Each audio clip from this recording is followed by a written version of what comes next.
રાષ્ટ્રીય કાનૂની સેવા સત્તામંડળ નાલસાના નિર્દેશ અનુસાર સમગ્ર દેશમાં 13મી ડિસેમ્બરના રોજ સને 2025ના વર્ષની આખરી રાષ્ટ્રીય લોક અદાલત આયોજિત થનાર છે. ગુજરાત રાજ્ય કાનૂની સેવા સત્તામંડળની અનુસરણમાં સુરત જિલ્લાની તમામ અદાલતો, જિલ્લા મુખ્યાલય અને તાલુકામાં પણ આ લોક અદાલતનું આયોજન થનાર છે. આ લોક અદાલતનો લાભ છેવાડાના માણસો સુધી મળે અને એનો વધારેમાં વધારે પ્રસાર થાય તે માટે સૌથી નવતર પ્રયોગ આ વખતે સુરત ખાતે અમે એવો કર્યો છે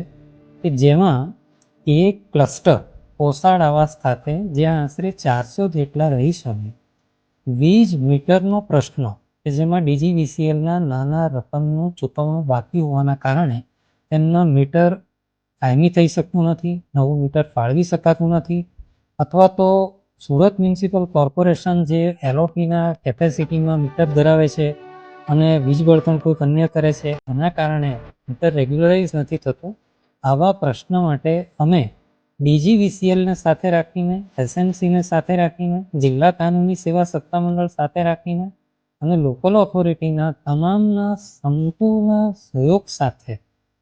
એક મોબાઈલ લોક અદાલત આ તાલુકામાં જઈ અને આયોજિત કરવાના છે, જેમાં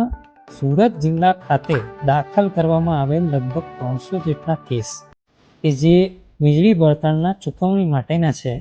તેમાં જે ગ્રાહક છે તેને બોલાવી અને જો તે નાણાં ભરવા તૈયાર થતો હોય, DGVCL અન્ય ખરાઈ કરી અને જો એ ચૂકવણું લઈ લે તો આ કેસનો જ પૂરું નહીં થાય અને એના મીટરના પણ જે પ્રશ્ન છે ત્યાં સ્થળ પર જ નો હલ આવી શકે એવો પ્રયાસ કરવામાં આવશે. એવી વ્યવસ્થા અમે આ વખતે ગોઠવી છે.